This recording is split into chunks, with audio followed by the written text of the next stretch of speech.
How about them Huskies? Yes, yes. Have the UConn Huskies become the Dallas Cowboys of women's college basketball? I was going to start this with the da na na na na na na na na na because that is the generation more that I am talking about in terms of cowboy football lore. To be honest, that would have been a better opening as I would have had Geno and CD and those little graphics that go by the side, like the old Dallas TV show. But I do want to ask this question. It's an easy question to ask as well. There are two things which UConn might relate to Dallas, and those two things are overrated, and the other one goes back to my days as a kid and yeah, your dad's Cowboys. Here, well, let's talk about this. Now, as I said, after they lost to Maryland, I can't imagine how ugly practice was going to be that following week. But oh my God, I would hate to be a UConn player right now. 3 losses they have sustained already in the season. It just must be a miserable place in Storrs, Connecticut. And horrors of horrors, they might drop out of the top 25 because they've lost 3 games. Now, if they don't drop out of the top 25, it is because they play a brutal schedule and UConn takes on all comers. That's if you're a UConn lover. But if you are a UConn non lover or hater, then it is UConn is overrated, always is, and always will be. And they have been on the downward slide over the last 5 to 6 years, and the media just has not caught up to it. And if you are going to make that argument, you would use last year as case in point. They get knocked out in the Sweet 16 in humiliating fashion to Ohio State. And then what happens for the following season? They are back up at number 1 or number 2 in most polls. And this is based on superstar Paige Beckers is returning. AZ Fudd, who's never been healthy for a full year, is going to be healthy, and Caroline Descharme as well. And here we go. UConn is on its way, and they cannot be stopped. Now, if you are a Dallas Cowboy fan, you are familiar with this as Jerry Jones, like nobody else, wins the offseason regardless. They win the draft normally and come in with a lot of hype, and regardless of how bad they are, they're always predicted to make the playoffs in most years.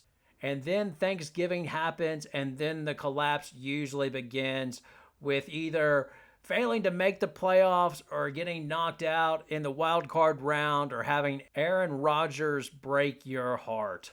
Now, if you are a UConn fan, you scoff at this as you say, hell, we won a championship in 2015-16, and we've continued to attend Final Fours all up until last year when we got knocked out with a devastating injury to our best player. And in truth, I do not think you are the Jerry Jones Cowboys of women's college basketball. But what I do think, and what I do see similarities to, is I see UConn potentially being more like the Cowboys I grew up with and Tom Landry. You see, in the 70s, the Cowboys were it. They used computers. They had this fancy offense where the players would stand up before the snap. And they had the genius coach Landry, who had specialization backs before anybody else ever thought of the idea, and just were 5 steps ahead of everybody else. It was pretty much acknowledged. Yes, the Steelers were great off of fantastic drafts, and the Raiders were fantastic as well, and they were the opposite of the Cowboys.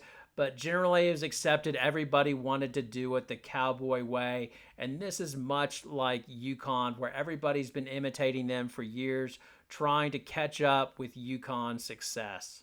And now UConn can take a painful bow of appreciation because it appears others have caught up to what they've done and have ultimately are in the process of surpassing them. So is UConn becoming the outdated Cowboys where poor Landry was still holding on to his famous flex defense when everybody else had moved on.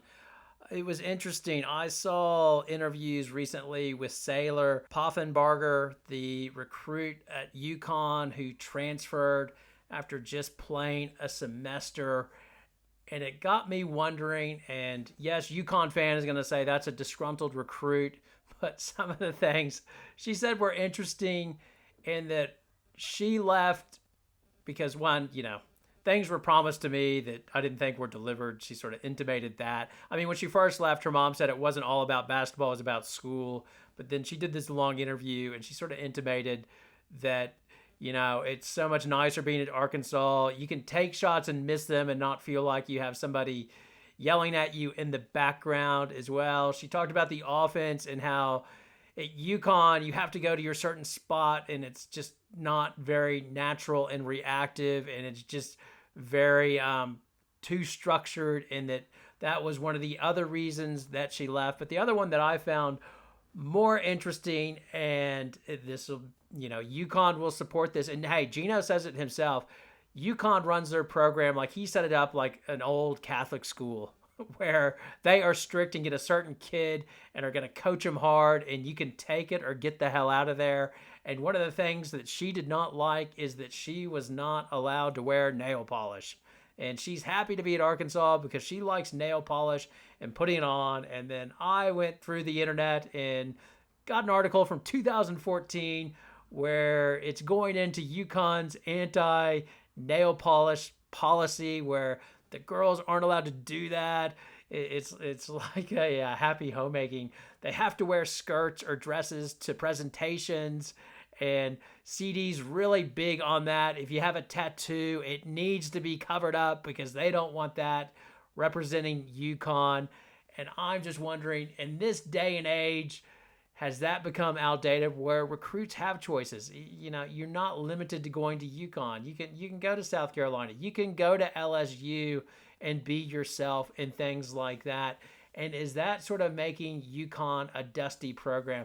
I guess the other thing I would say on UConn is their coaching staff. It seems like to be on the UConn coaching staff, you have to have been a former UConn player or CD and been in the family forever. And if you are a UConn fan, then you would say, hell, that has worked for us and got us championships. And that's how you build culture, is knowing what we do and knowing what you are. If you are on the train that UConn is the Cowboys, the aging Landry Cowboys, then you would say that's what happens when you don't bring in new coaches and sort of reinvent yourself. You become old and outdated, and that is what's happening to UConn, where other teams are quite happy to pick the portal, where UConn wants to take these new recruits and try to reinvent the wheel and have them be the UConn way, the UConn culture, and play it the UConn way. Now over to you. Do you think UConn is the Cowboys? Are they overrated? Now I think that question's pretty easy. They are still paying plus 650 on DraftKings. It's ridiculous. UCLA is plus 1,400 and Stanford is plus 1,000. And even Texas is plus 2,000. So yes, I think they're overrated. But are they the crumbling Dallas Cowboys due to age and being stifled in no new innovations? Leave your comments. Your poison is always welcome. I imagine I will get a lot of UConn poison. Thanks a lot for watching. See you next time.